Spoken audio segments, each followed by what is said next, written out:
Hi everyone, welcome back to East Coast Haunts. I'm MK. And I'm Sam.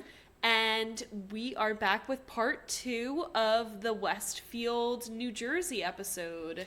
Today we are going to be talking about a very, very heavy case. Yeah. We're going to be talking about John List and the murder of the List family.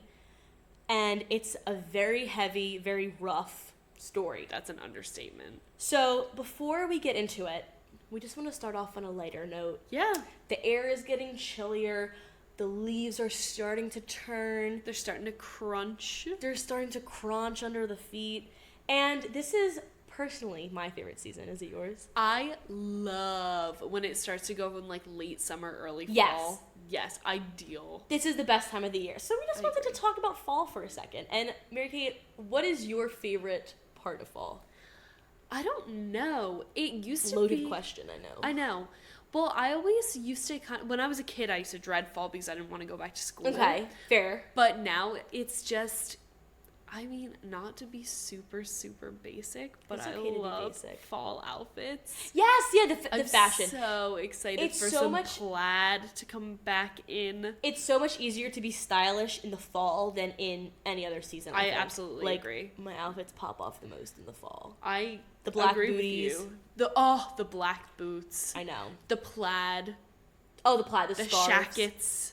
shackets. I love know. shackets. I'm gonna do some. I went home this weekend and I got a bunch of my fall clothes, but I gave a lot of them away to Goodwill last year, so I'm gonna use that to justify getting Buying a some bunch of new ones. clothes. Yes, I'm in. Let's do a mall trip soon. Okay, let's do it. Another one of my favorite things about fall is I love getting like a group together and watching horror movies. Yes. Like if you couldn't tell from our podcast, we should in our next episode, like in the beginning, you should give some horror movie recs. well, I just watched one. And I Which know I was? kind of shouted this out on our Instagram a while back when we did like the this or that Yeah. story, which is still under highlights. So if you haven't done it yet, you can still do it. But True that. one of my favorite horror movies is Host. Okay, And which it I have came not out- seen yet. It is so good. Okay. We'll watch it together. Ooh. It came out in 2020. Okay.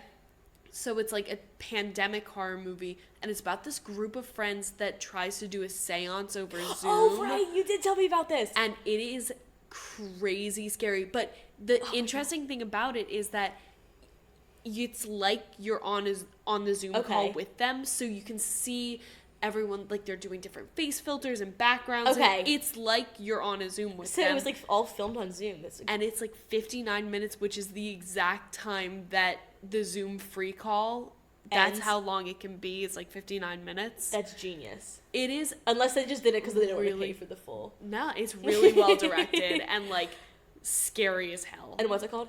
Host. Okay, we'll have to watch it. I want to watch it, Absolutely. if you don't mind watching it again. Oh my god, I'd love to. Okay, good. What about you? What are your favorite fall activities? Well, my absolute favorite part of fall, besides Halloween, of course, is the food and beverage options. I love when it gets chilly out and you can make things that are cozy tasting and you can bake a lot.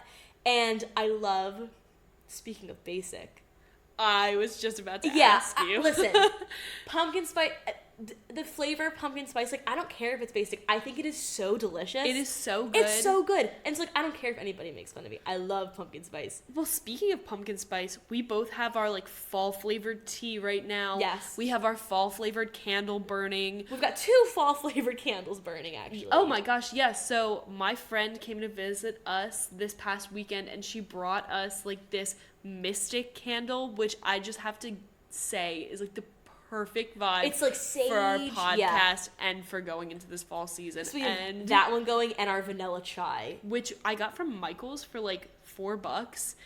And And it it just smells smells delicious. so good. But Have you had any good pumpkin spice drinks lately? I've actually only had I've had 3 pumpkin spice drinks so far this fall. Okay, give me the rundown. The first one I had was the nutty pumpkin coffee from Dunkin'. That was my bad. I should have known when I heard the name Nutty Pumpkin that it was going to be disgusting. I just didn't like it. It was so sweet. It tasted like a candle. And I'm also just not a hazelnut girl, so I don't know Yeah. what I was thinking. Okay. Number 2, I had the pumpkin cream cold brew from Starbucks. A classic. It was delicious. Always gonna be good. Number 3, this weekend I ordered an iced pumpkin spice latte from Starbucks, but I was like, I'm gonna get oat milk in it and be Yum. healthy, whatever. I love oat milk. And it was $8. $8? For a grande. For a grande? Yes. I was like, literally, what is going on? It was horrible. It tasted like grass. I don't know what was up with the oat milk. I usually love oat milk, but it was disgusting. Okay, I'm good. See, the worst one that I have ever had is Wawa. Oh, really? It tastes like soap. Okay. Oh, gross. I love Dunkin', and I know that everyone comes after Dunkin' for being like a little bit hit or miss. Inconsistent. It is inconsistent. The Dunkin' by our apartment is good. Is delicious. Okay. I have never had a miss there. The only miss I've had is the Nutty Pumpkin coffee. Maybe it's just in the recipe. I think it's Nutty Pumpkin. It's not the Dunkin' itself. But I used to be a Starbucks girl. I think I'm transitioning to a Dunkin' girl. Yeah, Starbucks is too expensive. Starbucks is too expensive. And I love Dunkin' if it's good.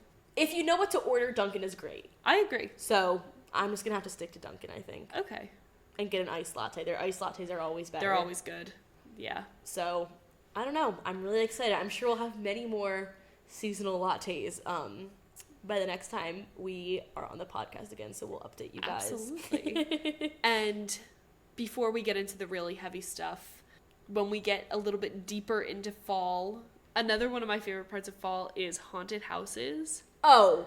So we're gonna have to like couple that in with like an apple picking, pumpkin picking day. Yes, absolutely. And do a haunted house. Eastern State Penitentiary is right in Philly. Oh, we have to. We're gonna have to. I want to do one. I want to do another one besides that. Like, you know how they have like Field of Screams and stuff. Like, yes. I also want to do that. I did one. I have to remember the name of it, but they like Jason's Woods. I always see ads for Jason's Woods. I just saw that on my way Jason? on my drive home today. Really? Yes. Jason's Woods. I get Jason. He pops out from the trees. That like wasn't. No, but I did one last fall with my boyfriend and 2 of our friends. Okay. And it was really fun. They did like it wasn't a house, but it was like a haunted woods walk. Ooh. And they had plenty of chainsaws, which that's the stuff that gets me. Yes. It's like so scary. And we did Halloween Horror Nights, actually. I know. I'm so jealous. It looked so fun. My boyfriend Zach and I did that right before Halloween. Yeah. And so fun. It was incredible. They had Haunting of Hill House. Oh, that was so fun. House. And then they had a Texas Chainsaw Massacre one, which scared. I was gonna say they scared me out of the house. Like, I ran out of the house. Wow. And I feel like it takes a lot to get you scared. So that's impressive. I jump scare easily, but like I don't scare easily. Okay, Does that make sense? Yes. You're a little jumpy. Anyway, fall is in full swing around here. Now. At least in our apartment, it is. Absolutely, it is. But now to enough stalling. Bring you guys all the way down. We're going to start with the John List case. And Sam, do you want to take it away? Yes, I will take it away. Westfield, it's definitely known, like we were saying in the first episode, for being, an affluent area. Yeah. Really nice houses. Beautiful old neighborhoods. City charm. But besides the Watch Your House, Westfield, New Jersey is actually, unfortunately, best known for the murders of the List family back in 1971. Which is what we're going to be talking about today. Yes. So, let's just get started. There's a lot to go over. Okay. I'm going to start by telling you about John List. He is the main man of our story. He is the antagonist. He was a mild-mannered Sunday school teacher. He was a devout Christian. And he murdered his wife, his 3 children, and his mother, seemingly out of nowhere. Wow, good guy. Yeah, so there's definitely this juxtaposition, if you will, of like... Ooh, big word I there. know. SAT word. People are saying, oh, he was this devout Christian, and he was a Sunday school teacher, and he was an accountant. He seemed like this innocent guy, and then he committed, what's it called, like familicide? What? He's like... he's a family annihilator. Yeah, so... And it was shocking. It's still something that kind of hangs over Westfield. Yeah. That they've never really quite been able to get out of it, like looms over the minds of everyone that lives there. So the List family murders have haunted the people of Westfield for decades now. It's been over 50 years. Wow. Yeah. And throughout the years, John List has definitely turned into like a sort of boogeyman. I think you can speak to that. Yes. So I first heard about this case in the same way that I found out about the Jersey Devil, and that was the Weird New Jersey book that my dad got me for Christmas. If you haven't listened to our episode on the Pine Barrens, it's our second episode, and you should go check that out. But yes, I read about this, and I was so scared that he was going to come from my family. It's weird. Like our listener said in the last episode, the place where the house used to be where these murders happened, everyone gets a weird feeling when you drive by them. Yeah. And I know exactly where this house is. Like, I've driven past it a million times. It's just funny how Westfield has, like, they're like, oh, it's so nice, nothing bad ever happens here. A+ safety ratings. Yeah, meanwhile, there's, like, these two huge, creepy cases. So I'm like, it's Horrific obviously not that cases. safe. Yeah. It's just... But then again, this was years ago. This was years ago, but it seems to me like Westfield might be a little bit cursed. Yes. And you could call it an East Coast haunt, even. Oh, I think I would be so daring. So let's get into it. Before I go into any details, I just want to quickly shout out this podcast that I came across while I was researching. It was called Father Wants Us Dead. Oh. And it's by Jessica Remo and Rebecca Everett for the Star Ledger and NJ.com. It actually came out a couple months ago. Oh, wow. It is one of the best true crime podcasts I've ever heard. Like, seriously. Okay, I'll definitely have to take a listen. listen. Dive deep into this. So, I mean, of course, we're going to go over it today in like, however many minutes, but they have, like, I think, like, 9 episodes that... Holy cow. It's so good. So, if anybody wants to learn more about this case, definitely go listen to Father Wants Us Dead. That's going to be this week's listen for me, for sure. It's so good. I can't wait. All right, so let's get into it. I'm going to start with John List's background. So, like I said in the introduction, plenty of people were shocked at this crime that was committed by List. This is because to the general public, List presented himself in a very certain way. We're not going to get into the warning signs of his behavior just yet. Right now, I just want to go through his personal history. Okay. So, John was born September 17th, 1925. Oh, his birthday's coming up. Birthday boy's coming up. Wait, so what does that make him? Astrological sign-wise. That's a really good cut. Hold on. All right, so he's a Virgo. Oh, typical Virgo I don't know. behavior. I was gonna say I don't know anything about about what Virgos are. I think Virgos are, family annihilators. Not all Virgos. You heard it here first. Hashtag not all Virgos. So either way, he was born back in 1925. Like I said, he was known as a devout Christian and a Sunday school teacher, which everywhere says he's like this devout Christian, which. Obviously, he wasn't too devout if he was murdering his family. But you know what's a weird parallel here? Yeah. Both him and Lizzie Borden were Sunday school teachers. And devout to their religion. See, that is weird. It's like people use religion as a way to, justify things. We'll see. This is not the first time that's ever been done. And it will not be the last. No. So, John enlisted in the Army as a laboratory technician in World War II. Ooh, I wonder what does a laboratory technician do? You're asking the wrong girl. Leave it in the comments below. What do you think a laboratory technician does? But shortly after, so then he, the war ended and such, then he got his bachelor's degree in business administration, and shortly after that, he got his master's degree in accounting. So he was a very smart guy, super smart, great with numbers, very well educated. Yeah. So the Korean War hits in 1950, and John List goes back into the Army, and he's stationed in the exotic land of Virginia. Oh. And in Virginia, he meets Helen Morris Taylor. They hit it off, and they get married pretty quickly in December 1951. But then again, these are the 50s, and people would get married like 2 weeks after. Jeez Louise. Yeah, getting to know each other. Could you imagine? What's like the minimum amount of time that you would date someone before considering marrying them? What time? If I lived in this time period? Yeah. That's I'm going to say 2 years. Yeah, I'm going to say 2 years. But also I feel like it depends on how young you meet, right? Yeah, I guess so. Because if you're dating for 2 years at like 20, Yeah, then versus you're like 27. It's exactly. Yeah, it's like you haven't your frontal lobe hasn't fully developed your yet. frontal cortex. Frontal lobe. What is frontal lobe then? I actually have no idea. But it's something. I'm like either way. Like you're not fully developed until late. Yeah. Anyway, that was a good until question. what 25? Yeah. So they get married in December 1951, pretty fast. And also, just a side note, Helen was married before she met John List. She Wait, like when she met John List? No, so she was a widow.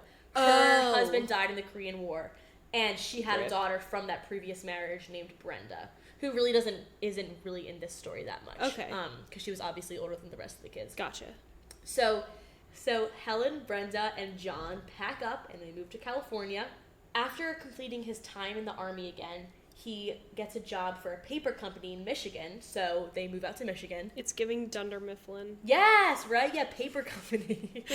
I actually just rewatched, I think it's like, I don't know, one of the very first episodes. The first season is like so cringeworthy. It's so painful but in to a good watch. way. Like, it draws you in, but I remember when my mom recommended The Office to me, she was like, you just have to... You have to power through like, the first muster season. through Yeah, the because first no one season. thinks it's but then it gets so funny. It gets so good. Oh, it's so good. I was watching The Office the other day too for the first time in like years. It's on Peacock, which is nice because they took it off Netflix. Yeah, but like who has Peacock? I don't know. Do you have Peacock? No, but my Okay. boyfriend does. Okay. I was like, wait a minute. I was like, we don't have that on our TV. So he's working for a paper company in Michigan, and they decide this is the perfect time to start a family. So John and Helen have 3 kids. The 3 kids are Patricia, John Jr., and Fred. So they have their 3 kids. They're living in Michigan, and eventually Brenda, who is, remember, Helen's daughter from a previous marriage, she gets married and she leaves the household in 1960. Okay. So the rest of the family moves, they're a family of 5 now. They move to Rochester, New York, where John lands a fancy job at Xerox, which Ooh, yeah. don't they like make test scanning things or something? Yeah, Xerox is like the Yeah. copier. Yeah. So it's a great job. And then he, 5 years later, gets another job with a bank in Jersey City. And this is when they move to Westfield, New Jersey. Ooh. And this is where everything starts to crumble. God. So just a quick note, List's mother, Alma, also moves in with them. They move into this huge house, which I'm going to talk about in a second, but a huge house, and List's mother kind of like lives in the top, almost like an in-law suite or something. Okay, yeah. Yeah, so she lives with them. Okay, gotcha. So before we get into the specifics of Westfield and we really get into the nitty-gritty of it, I want to talk about the murder victims because they're very important to highlight. It's not just about John List, Right, you know? yeah. So like I said, Alma is John List's mother. She was 84 or 85 at the time of her death. I know, which is so sad. Like, imagine living 84 years. Just to be taken out by your own son? Yeah. Are you kidding me? So she was actually described as friendly. She was described as, like, if anyone in the family was outgoing and friendly, it was Alma. Aww. She would bake for the church. She loved talking about her grandkids. And like I said, she lived in a flat above the house. No, this makes me so sad. I know. It's really sad. So she seemed to be a very sweet lady. We're going to talk about Helen next. Helen is the wife of John List. And we'll get more into her later, but what I'll tell you for right now is she was bedridden. She was very sickly. Oh, really? But she was friendly. When people did see her, she was always friendly, very nice. No one ever had anything bad to say about her, but people just didn't really see her because she was in bed all the time. It's going to come back. It's Okay. it's super interesting. Like, I had no idea about this before I was reading it. So then the 3 children were Patricia, who at the time of her death was 16. Ooh. She was the oldest child. She was the oldest? Yeah, she was at the 16? oldest. I know, which is like so disturbing, right? Ooh. So she loved acting. This part makes me sad. Aww. In her community theater. Ooh. I know. Do you identify with her? Yes, I feel so sad for her. She was just a little 16-year-old. She loved Oh doing my God. plays. Most people described her as like the quintessential flower child. You know, it's like the 60s had like she grew up in the 60s, so like she's like a hippie. So she was musical. She played a couple instruments. She was super kind, and a lot of people say she was like a little bit naive. Aw. Which, I mean, most 16-year-olds are, Oh my right? God, you're a child at 16. And she apparently was a tiny bit rebellious, but Ooh. nothing out of the ordinary, just like regular teenage stuff. Yeah. Like just a little rebellious. I wonder and what she did that got her that reputation. So I heard/read in a couple different places that she like dabbled in witchcraft. Okay. Which, like, you know, I honestly think nowadays, like, so many people like do it. Like, No, yeah, witchcraft is totally valid. So many people are into it these days. But this is the 70s, and this is with a very strict father. Oh, yeah. Oh, and a very religious father. Yes. So, I mean, it did not fly with him. Yeah. But it's not really even confirmed anywhere if she actually, like what exactly she did, but apparently she was interested in it. She was probably, like, she's exploring into, her like, options. Wicca and maybe, like, looked into a couple of spells. Yeah, That's, exactly. like, probably what it was back Exactly. then. So, and she also, I know I said that Alma was, like, the most outgoing of all of them, but out of the 3 kids, Patricia was definitely the most outgoing. Aw, But like that's Patricia. honestly because the other 2, this is going to make you even sadder, John Jr. was 15 and Fred was God. 13 when they died. Oh my God. And they were both shy, and they were a little bit nerdy, Aw. and they were just regular kids. In the podcast Father Once Was Dead, there was one of like their friends was talking, or one of their neighbors or someone was talking about them and saying how like they were the type that would like always be picked last, like for the like the baseball team, just because they were like dorky and quiet, which made me so sad. I know. So that like broke my heart. It's so sad. They were like literal children. Babies, yeah.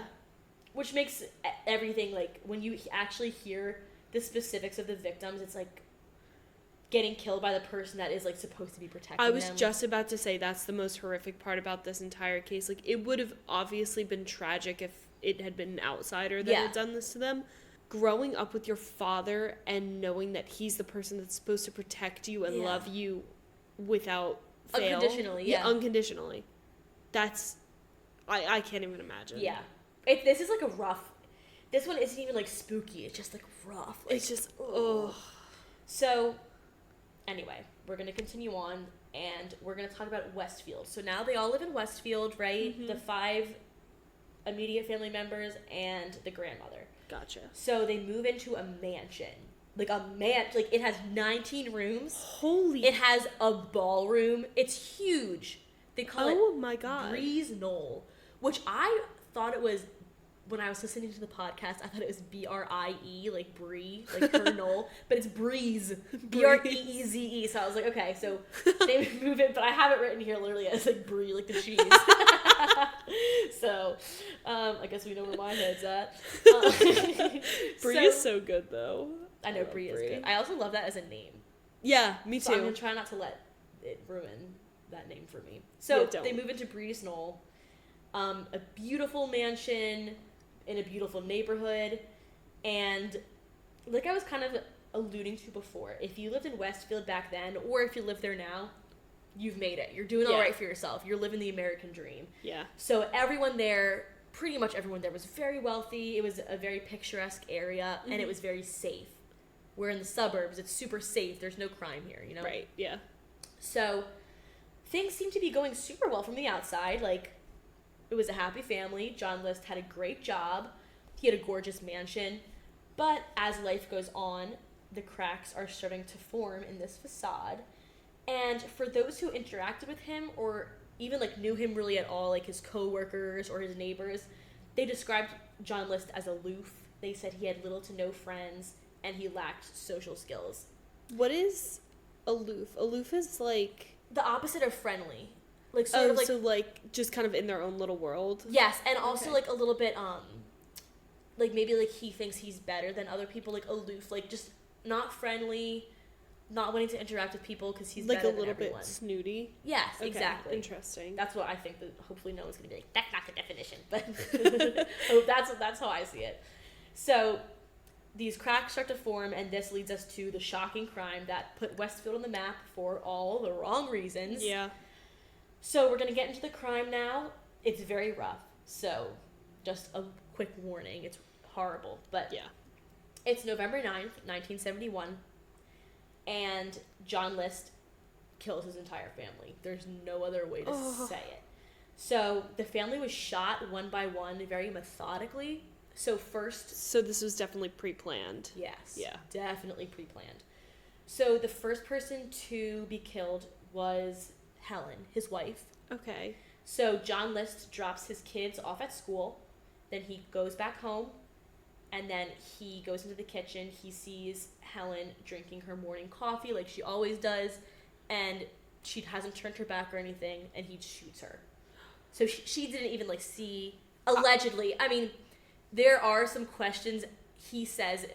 We'll talk about it later, but in his confession letter, he says, like, I'm just glad that no one had to watch me shooting them. But, like, it's clear that not everyone was turned around when they were shot. I mean, also, I will say, for Helen, at least she didn't have to watch her kids die, you know? Yeah. I'm happy that she went first. Yeah. If that's not a weird thing to say. No, yeah, I mean, I feel like I always hear the worst pain is, like, a parent losing their child. Yeah. So, at least, I don't know. God, it's just so rough. So, he shoots her as she's just sipping her morning coffee, which is so sad. It's like her little ritual. That's just such a normal thing to be in the middle of doing. So, then he went up to the third floor, which is where his mother lives, and then he murders his 84-year-old mother while she's in her bed. And he also kills her by shooting her. Okay. Then he kills Patricia when she returns home from school. I believe that he went and picked her up from school, drove her home, and then shot her. Then in the house? Yes. Oof. Then he kills his youngest son, Frederick, in the same way. Okay. Then he decides he's hungry. He makes himself a sandwich. Oh, God. While there are 4 dead bodies in the house, then he closes out his bank accounts. He goes to his son John's soccer game, cheers him on, woohoo, get the goals, whatever. Then he brings his son home and shoots John in the chest. And John, I believe the number was, he had, like, everyone else, I believe there was just one or, not just, I believe there was one or two, I believe there were 1 or 2 bullets used to kill each of them, but John had, I think, something like 10 bullets in his chest. So he obviously tried to fight back. Yeah. Yeah, so. Oh no, that makes me so sad. The fact, okay, there's 2 parts right now that are like sickening beyond belief to me. The fact that he still had an appetite after killing his family. What is that? I know. That actually makes me sick to my stomach. And then the fact that he went and cheered on his son at a soccer game. Yeah, I know. Knowing full well that he's going to murder him in an hour or 2. I know. I'm like, I was it to keep up appearance? I don't know. It was so weird. That, actually, my stomach is unsettled I know. right now. It makes no sense. So, all 5 of his family members are dead. He cleans up the crime scene. Not a ton. Like, we'll talk about it later, but, like, there's smears of blood everywhere and stuff. So, but he cleans up a little bit. He goes to all the photos in his house, and he uses scissors to cut himself out of every photo in the mansion. Because remember, this is like before Google. This is before you could find anyone's photos super easily. So he's like, I'm taking my picture away, so all they have to go off of is memory. Oh my God. Of what he looks like. Yeah. That's like smart in I know. the sickest of ways. And it's like you can obviously tell how premeditated this was. Oh yeah, he had to have been planning this for at least a few weeks. He cancels all his deliveries, and he contacted his children's schools to let their teachers know that the family would be on vacation for a few weeks. To not contact them or anything. They're going to be away. I actually have a story about this. Oh God, what is it? So when I was in middle school, back in like my little North Jersey hometown, we had a new math teacher in like 4th grade, I think it was, who actually was one of the teachers that received one of those notes. Oh my God. Will never. How old was your teacher? Not super old. Oh wow, okay. So I guess he was like super young. Yeah, maybe he was when this happened. Teacher. Yeah. Which he didn't look super old. Yeah. I will still remember like him talking about this. And then one of my other teachers too was, I believe, featured in a documentary about this case because she knew the kids or had taught the kids something. Oh, wow, okay. She had a very close connection, and they actually interviewed her about this. Wow, okay. So obviously, it's crazy how many people this are like somehow intertwined with the story. It's wild too, and the fact that maybe this was where I like kind of got scared of the case even more, because who would tell a 4th grade class about this man that killed his entire family? When you were saying that, I was gonna say, like, I honestly don't blame you for being terrified, because what was this math teacher doing? I don't know even everyone's fears. Like, how did that even come up either? Like, I have no recollection of how that came up, but I just remember him being like, yeah, we got that note, and my God. It was like the sickest. He didn't think anything of it, but like later on he was like, wow. And he's like, anyway, here's how you long division. That's, oh God, it's scary. It's scary, yes, to have like personal connections. That's terrifying. Oh. So he lets the teachers know that they're going to be on vacation for a few weeks. Then he turns on the lights, he turns on the radio, and he turns to a religious channel. And he turns it all the way up, and then he goes to sleep. I guess he needed to be well rested. Yeah, well rested before his long journey ahead, which, remember, he goes to sleep and his 5 family members are laying dead. He's still in the stupid house? Yes, he's still in the house this entire time. Oh my God. And then the next morning he leaves, and he is not to be seen again for 18 years. Wow. Yeah. So the 5 bodies are in the mansion for actually almost exactly a month. So they were killed on November 9th, and authorities finally entered the mansion on December 7th. There are some varying accounts as to like how they were finally found.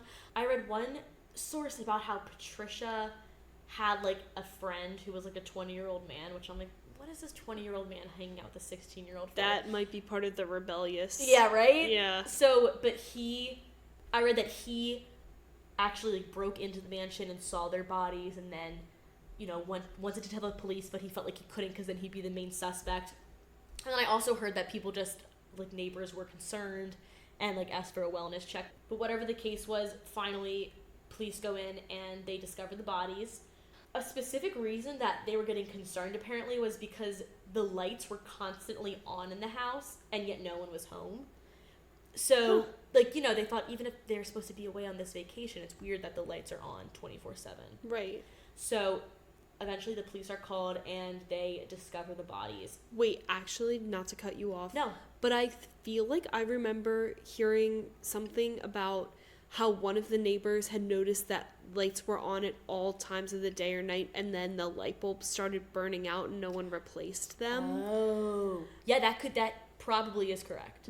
Isn't that weird though? Yeah. Like, oh God, could you imagine being that neighbor and just like having the feeling that something is wrong? And then finding out it's a million times worse than you could have ever imagined. Ever thought. Yeah. Yeah.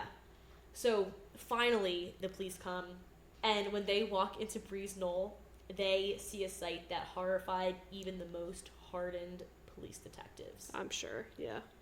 So they walk in, they hear organ music being piped through the intercom system, which is literally terrifying. I'm actually not kidding. I don't ever really get chills. My whole body is like racked with the feeling that I just cannot explain. It's disgusting. It's the whole story. It's disgusting. It's horrible. The thermostat is turned all the way down. And just an interesting side note that really like kind of tells you about his mindset. Apparently he didn't turn the thermostat down because he wanted to preserve their bodies. He turned it down so that it was something like the city wouldn't have to pay for heat or something, because he was like, oh, well, the house is going to get foreclosed on, so I don't want to cost the city any more money when they foreclose on my house. Something ridiculous like that. What a dick. Yeah, so it's freezing in there. And then in the ballroom, which I was talking about before, because we were like, who has a ballroom in their house? That is where the bodies are. So they're in the ballroom by the fireplace. Why is that the creepiest possible? That's the creepiest room that... Yes. Yeah. Of course, yeah. Of course it's the ballroom. In the ballroom with the bodies is also a 5-page note from John List, where he explains that the people on the floor are his family members. Well, Thanks for that. Yeah, whom he killed out of mercy to save their souls. What does that mean? What? I personally think it's BS. I also think so. But before we get it, because we are going to get into the note. Okay. But before we do, let me just describe the crime scene a little bit more. So, John List's wife and 3 teenagers are found laid out on those sleeping bags in the ballroom, like I said, and their faces are covered by towels. Okay. And there are bloody drag marks, apparently, like, all over the house, because obviously he didn't kill them all in one... Well, not obviously, because I actually didn't. I assumed he killed them all in the ballroom before I knew the details of the story, but he killed them in all different parts of the house and then dragged their bodies into the ballroom and sort of arranged them in, like, this weird... ritualistic looking not pattern. So just like a weird formation? Yes. That's so weird. So John Jr. and Helen's faces are covered with towels. Some places said that all their faces were covered with towels, like I just said before, but other places were saying it was just John Jr. and Helen.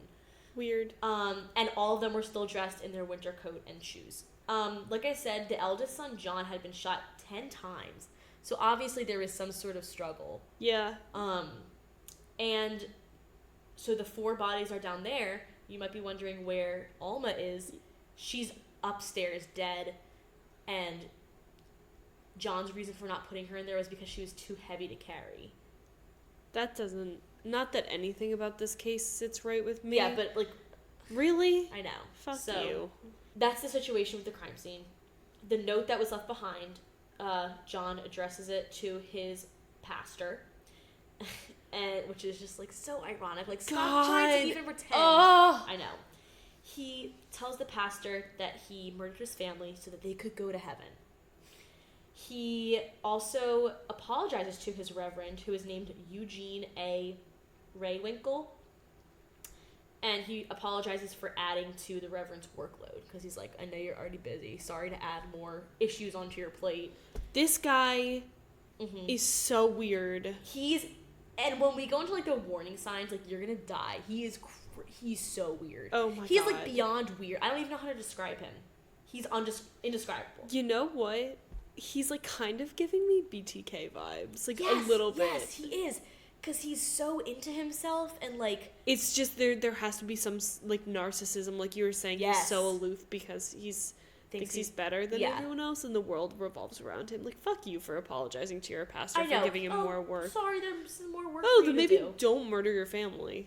So, also, the letter was not released to the public for, like, 20 years. Until, I believe, his trial. That's when it was first publicized. So, no one actually knew what the letter had said. It was, like, this huge mystery for 20 years. And then also in the letter, he blames the murders on his financial difficulties, and he says that he feared that his family would forsake their religion and then they wouldn't go to heaven. But I guess he figured if he killed them now, they would go to heaven. So, I'm that logic. So lost. Well, you're going to get more lost because the letter just gets more and more confusing. He says that he had originally planned to slaughter his family on All Saints' Day because he was like, oh, it would be, quote-unquote, an appropriate day for them to get to heaven. But he decided against it, not because, like, he was having second thoughts or anything, but because on that day, November 1st, his travel plans had been delayed. So he switched things around. And it just shows, I mean, this part that is, like, a crucial part of this letter. That might be the most important part of this letter altogether because... It shows premeditation? Yes, and it shows that there's a huge thing that's going to come from the trial about, like, did he have the ability to think his decision through? And this is the way that they're like, yes, because he had time to reevaluate. Yeah, so that's a huge part of this letter. Okay. Basically, that's, like, how he got that's how they turned, like, the last person in the jury against him because there was, like, one person holding out. Okay, so yeah, so that was, like, the nail in the coffin. Oof. And like I said, he also talked about his financial struggles. He was saying how he couldn't afford the upkeep on the mansion and that his options were basically, like, go bankrupt and go on welfare, but then he was scared of how the poverty would affect his children and how they would stray from God's light. Imagine. And he was also worried because his wife refused to attend church, and worst of all, his daughter wanted to become an actress. Yes. Oh, that was okay, all right. So this is yeah. justified then. Yeah. So yeah, that's like a legit reason. You've got to be kidding me. I was like, come this on, has dude. to be a joke. We're grasping Why? at straws Because becoming an actress is what? The devil's work? I have no idea. Are you kidding me? I know. So well, that doesn't even make sense to me. I don't think that. I personally think. Well, we'll talk about why we actually think he did it. I'm sure it's a mix of many things, but I think that these were all just excuses of him trying to justify it. Yeah, me too. And justify it in his own head. So now let's get into the warning signs, because like I said, he's this accountant. Oh, he goes to church. All this stuff. I'm so interested to hear about this. But hindsight is 20/20, and now that we have, we know all this stuff about him, and it's been like 50 years, and we've been able to hear from so many people who actually knew him, like, the situation was much worse than it seemed. I mean, yeah, it seemed like, oh, he was having a couple financial issues. Like, no, there was a lot of stuff. It was like a ticking time bomb. Okay. I understand why probably no one saw it coming, but 50 years later, it's like, yeah, you can tell. Like you said, hindsight, so 2020. I want to start off with a famous story that you honestly probably have. It's like, if you've heard the John List case, you've probably heard this story. But basically, when the Lists first moved into Breeze Knoll, a neighbor and his son stopped by the List house, and they offered them a home-baked apple pie as a housewarming gift. So cute, so nice, so 60s, 70s of them. And John answers the door. He says something along the lines of, "Thank you very much for the pie, but we like to keep to ourselves around here." AKA, like, go away. Go. Like, F off. Like, yeah, you don't literally. And so the father and his son were like, okay. And that just kind of, like, perfectly encapsulates, like, the way that John, he was just such a, I don't want to say an introvert. He was so just, like, that's rude. So strange. He was more than rude, but just, like, he was so rude. Like, yeah. He also, this is not necessarily a warning sign, but I thought this was hilarious. He would mow his lawn in his full suit, in a suit. That's so I was like, this weird. is, I know. That's so weird. So he was this, like, weird dude. He was also known to, this is getting into the more concerning parts. Yeah. He was known to throw rocks at neighborhood kids who were annoying him. I don't think that they were boulders, or I don't think he was trying to hurt the kids, but that's not normal. That is not normal. Wait. I understand yelling at kids and chasing them off your property. Throwing rocks. How did he not get report? I mean, I know that this was, like, a different time, but, like... That's what I think. I honestly think it's because it was a different time, and, like, kids were not as, like, respected, maybe is the word. You know what I mean? Well, yeah. I don't know. No, that's still maybe so weird just know to me. That's it's so crazy. Weird to me. This one, you're not going to like at all. Oh, no. So, the neighbors owned a donkey. It was actually a really cute story. Like, the neighbors, like, I guess they were a little bit short on money. They had 7 kids. So the parents just bought them a donkey for Christmas. They're like, you can all share this. That is so cute. They named it Eliza Doolittle.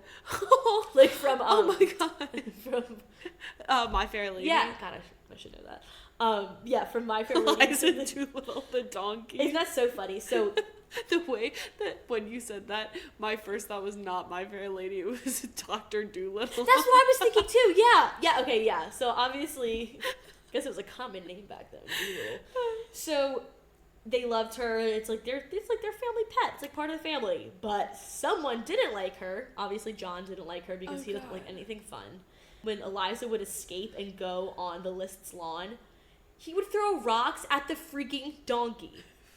I hate this It's a donkey. What are you doing? guy. He's horrible. It's like anything that is like even remotely fun or joyful in life. I hate him. He throws rocks at. I hate that. There's actually like I know. no He's horrible. words.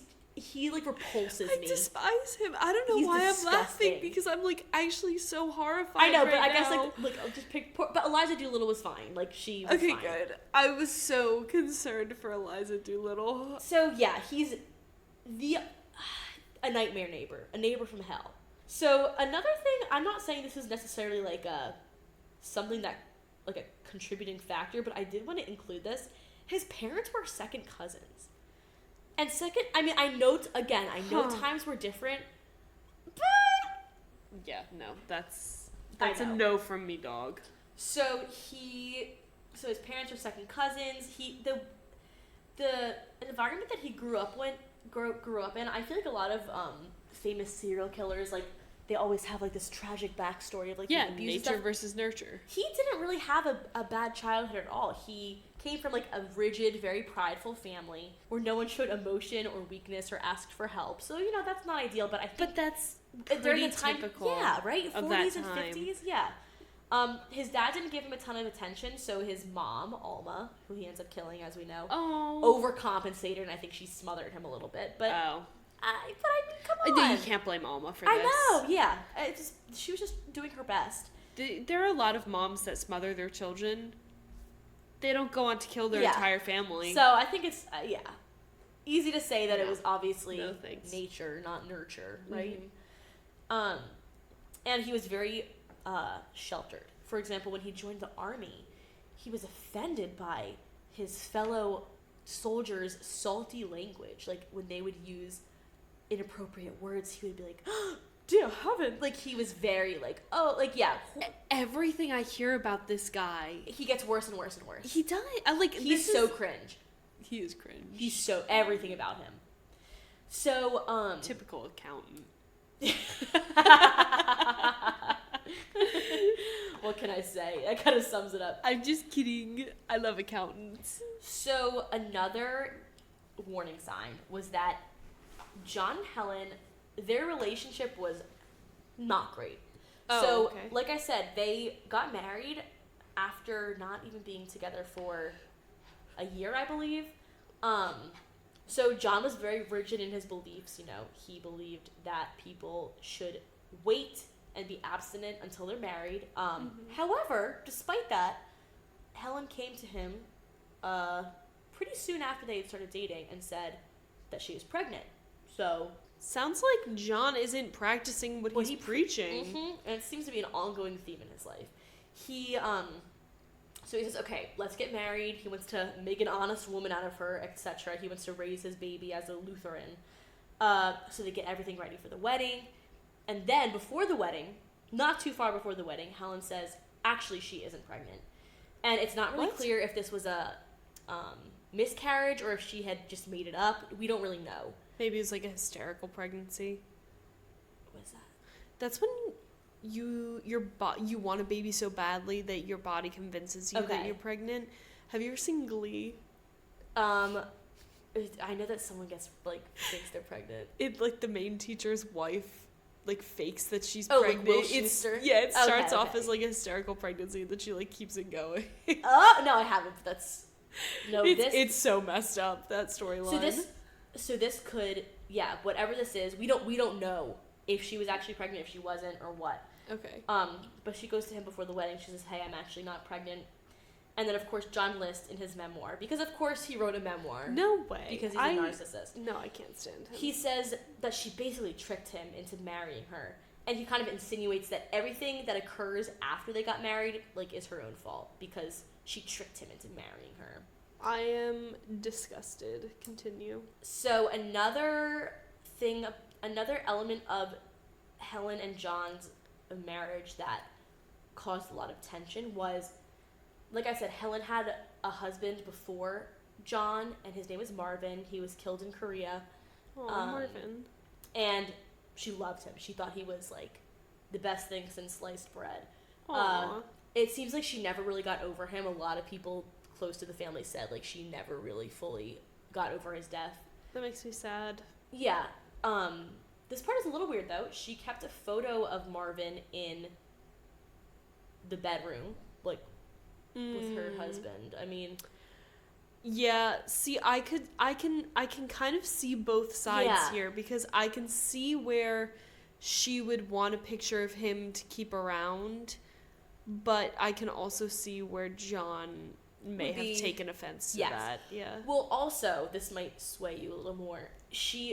Helen belittled John all the time. She always said he'd never be half the man her first husband was. It was clear that she still favored her first husband. She would always favor her first husband.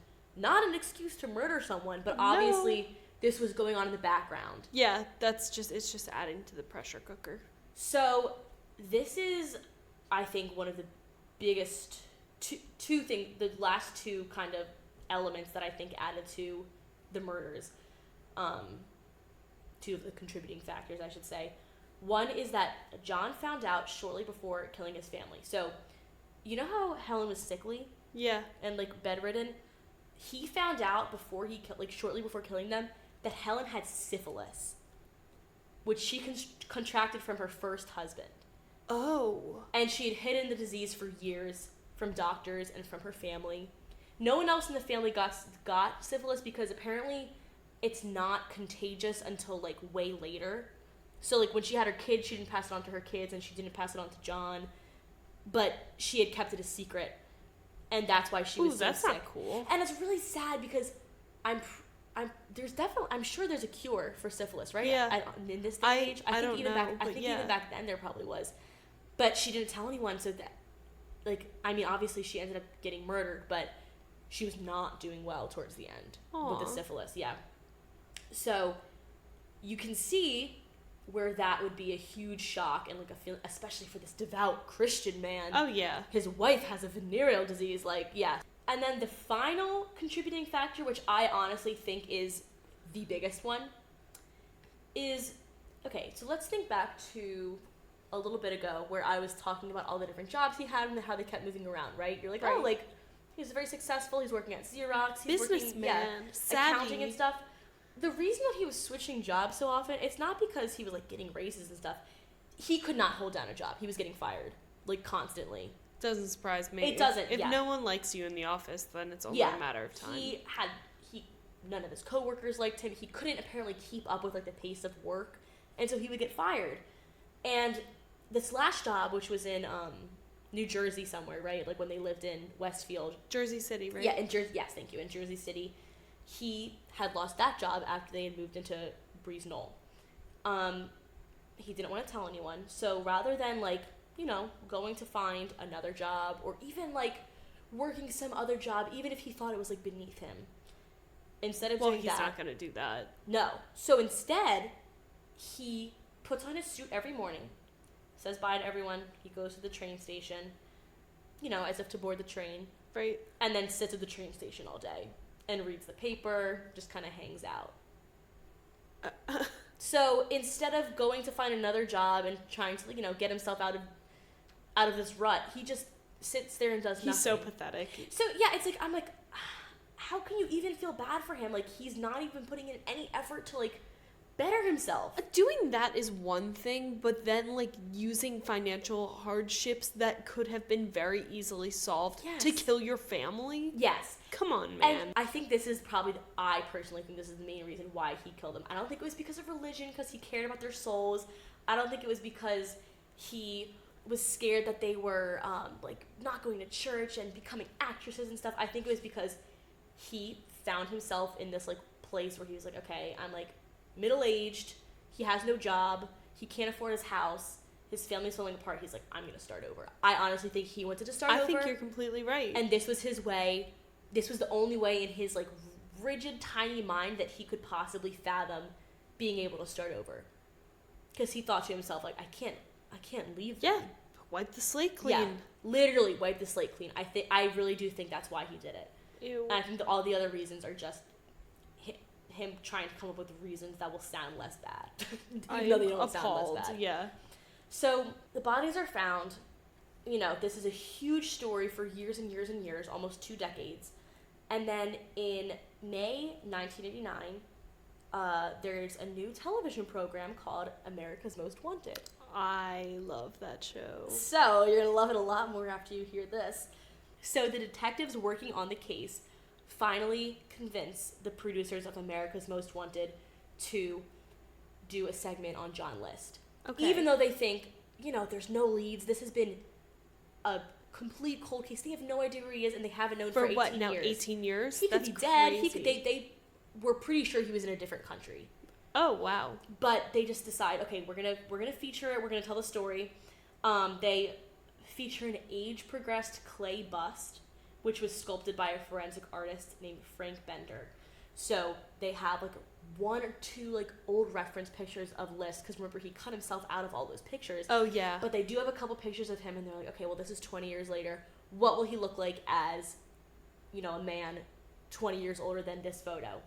And the artist Frank Bender sculpts it, and it ends up being like super accurate. Part of the case that I remember being so interesting is when they aired the episode on John List on America's Most Wanted, they brought in an FBI profiler, and the FBI profiler was able to narrow it down for people.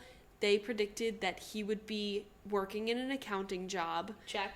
They nailed his personality. Okay. And the freakiest, or I guess not freakiest, but like the coolest part about it is they predicted the exact glasses frames that he would be wearing, and when they arrested him, he was wearing that exact make and model of That shades. is insane. That is absurd. Is that not crazy? Wow. It's crazy that they were able to get it down to the glasses. That is insane. That is wild, isn't it? We'll have to put a side by side on the Insta. Yes, we will. Okay. We definitely have to. So then on June 1st, 1989, that's my mom's birthday. Happy birthday again, Amy. So less than 2 weeks after the broadcast, like it hasn't even been a month, List is arrested. Wow. So it's actually really cool. So first of all, he is, at his accounting job, because he got an accounting job. He laid low for a while and did other jobs, but he eventually goes back to accounting. List is arrested at a Richmond accounting firm where he worked. All these agents are like coming towards him, arresting him. It's definitely like it's like that had to have felt so good after like 2 decades. Oh yeah. So the person who ended up figuring out that Robert Clark, which was the alias he was going by, was actually John List, was a former neighbor from Denver. I guess when he lived in Denver, because he lived in Denver, Colorado for a while. Oh yeah, okay. So they had been watching the America's Most Wanted segment, and they recognized him. Oh my god. And they recognized him as Robert Clark. So like they had known him as Robert, not as John, if that makes sense. Interesting. Yeah. So he is arrested. List stands by his alias for a while. He says, no, like, I'm Robert Clark. I really am Robert Clark. I don't know who John List is. By the way, he's married. He has a wife. A new wife? Mm-hmm. And she apparently had absolutely no idea, which I actually do believe that she had no idea. Oh, I believe that. I would believe that. She just like didn't ask questions. I guess she didn't really think about the fact that it was weird. He didn't have family. She wasn't going to ask. But apparently he was like very sweet to his wife, which is like so weird. I don't understand so weird. Like, I'm glad That's he was. definitely an indicator, I feel like, of him wanting a fresh start. Yes, exactly. Like, to try again.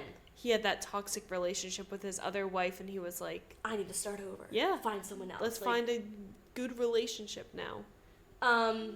So he goes, and he is obviously tried for all 5 murders, and he is convicted. Like I said, that line in the note, the confession note, that was saying, because I mean, everyone knew he did it. It wasn't like a whodunit. The question was he in his right mind? And he had a disorder called obsessive compulsive personality disorder, which is not the same as obsessive compulsive disorder, but it makes you like super rigid. Like you have to follow rules. Once you have an idea in your head, you have to do it. It's a very very simplified version of what OCPD is. Okay. And so they were saying with this mental disorder, is it his fault? Because once he had the idea, he couldn't stop. So is it his fault?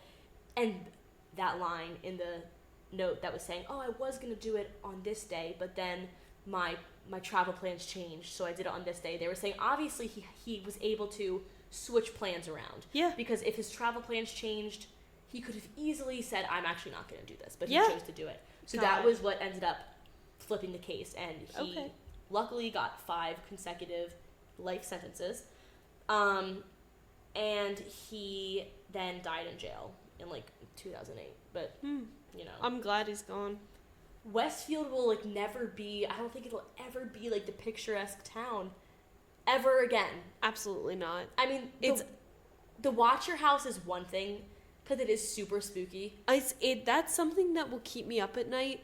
this is something that will haunt me for the rest of Yes, my life. this is probably the most disturbing, like, one of the most disturbing true crime cases I've ever heard. Me too. It's like hands down, it preys is on, so like, scary. all the fears, like, of, like, it's the, you're supposed to trust your parents, like, they're supposed to keep you safe. The ones closest to you are turning on you, Or, like, even something like, you don't know who your neighbor is. It brings up, like, this fear of, like, even when you're in the suburbs and, like, in this safe place, like, you're not really safe. Yep. You never really know someone.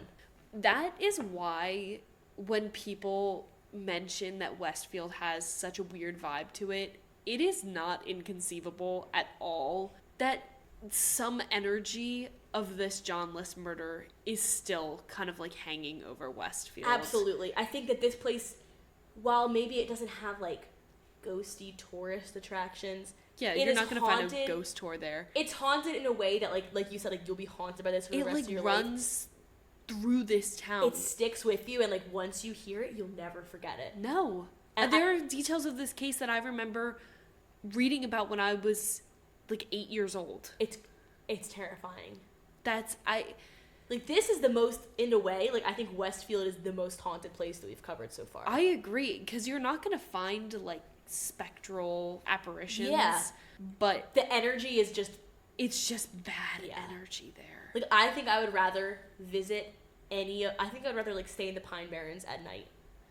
I gotta say, though, but as someone who grew up, like, around the Westfield area, like, it doesn't seem like that until you're driving by that, well, actually, another part of the story. Yes, a huge part. I know now that you're saying it. I'm like, oops. is Breeze Knoll burned down 2 years after the murders. Yeah. Oh. Actually, it says 9 months after the murders. Oh, 9 months? In August 1972, it says. Oh, interesting. Wait, but that also, okay. Yeah, so, and apparently it was ruled arson. Do you think it was anything, like, nefarious? I think it was just kids, like... I don't think so. Like, maybe, like, trying to summon a ghost or, like, trying to summon... Maybe, like, a seance gone wrong. Exactly. That's what I feel like maybe it is, right? Yeah. They said that it could have been, like... like witchcraft or like devil worshippers. Okay. Well, it was like the 70s, yeah. Satanic panic. But I don't know if I buy that. There was also, this is one quick little thing, because when you said that about the fire, it reminded me. So obviously the house was, like, basically destroyed. Something that was destroyed in the fire specifically was this stained glass skylight, which was rumored to be a Tiffany original, and it was also rumored to be worth at least $100,000 at the time, which would be like $650,000 today. Holy So cow. people were, like, using this to debunk, like, obviously he could have just sold the skylight and been fine. Imagine. But when I was listening to the Father Wants Us Dead podcast, they kind of, like, debunked it, and they were able to see, like, there was no way of telling if it really was a true Tiffany original, and even if it was, like, it wasn't going to be worth $100,000. Okay. So, but I just thought that was so interesting. That was interesting. a rumor for a while. It's like he could have sold this one thing and been fine. That's wild. But a new house was built on the site in 1974. And apparently there's no rumors of hauntings there. Or at least there's nothing that's been made public. Yeah. Yeah, maybe they don't want to... I mean, I guess... I still kind of think that the fact that they call him the boogeyman of Westfield makes me think that kids are scared of him. He's, like, the boogeyman. Like, it makes me think that he still has a hold on Westfield in one way or another. Yes, exactly. Whether it's, by spirit, like, by being a spirit hanging around there, or just by freaking everyone out. There's just an energy. There is literally just an energy. Not to keep bringing up our listener interview, but they said when they drive past the place where the murders took place... And I've driven past it too. Yeah. You get a weird feeling. It's like... God, it's so scary. And hearing the details about this case, like, I always knew that I didn't like John List since the moment I read about him. Like, how can you like a serial killer? How can you like a murderer, Yeah. But... Everything about despicable. him is horrible. Despicable. There is not one redeeming quality. No. Not one. Not one. He's I horrible. don't like him. He's disgusting. And unfortunately, that is why Westfield is such, like, a haunted, spooky place. Yeah. Despite it being a beautiful place. It's creepy. The Watcher just adds a whole other layer to it, but makes you wonder if the watcher was like, I don't want to say possessed because that brings on like a whole up. Yeah, but like inspired. Yeah, by these evil doings. I sound like I'm from the evil doings. But of John List, I don't know. I don't know. I guess we'll probably never know. I know. But Westfield is, without a doubt, there's some weird goings on there. It's a haunt for sure. Yeah. So kind of an interesting topic for our first 2-part episode. Yeah, I'm right? glad that we covered Westfield because that was actually recommended to us by not 1 but 2 listeners. Okay, yeah, So, and I've got the personal connection there, and it's very interesting. it ended up being really cool. I really like doing the 2-parter. I do too. So. We'll have to do more in the future. Yes, We've got a couple of ideas coming up for Brewing. you guys for bigger episodes in the future. So stay tuned for that. that pretty much, I think, wraps up part Yeah. 2 of Westfield. We hope you guys enjoyed it. Absolutely. And we will be out with another episode shortly. And I think you guys are really going to like this one. Oh, yeah.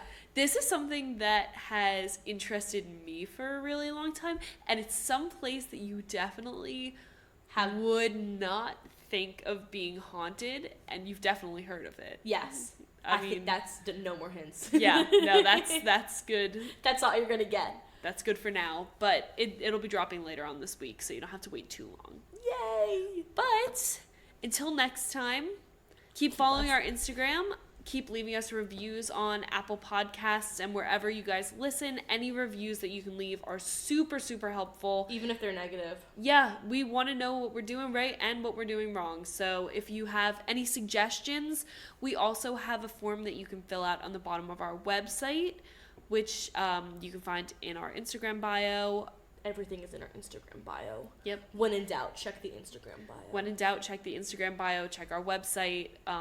Thank you for all of our Patreons who have started donating. We're going to start shouting out your names soon if you're in one of our 2 tiers. Ooh. But thank you so much again, and we will talk to you guys later this week. Bye!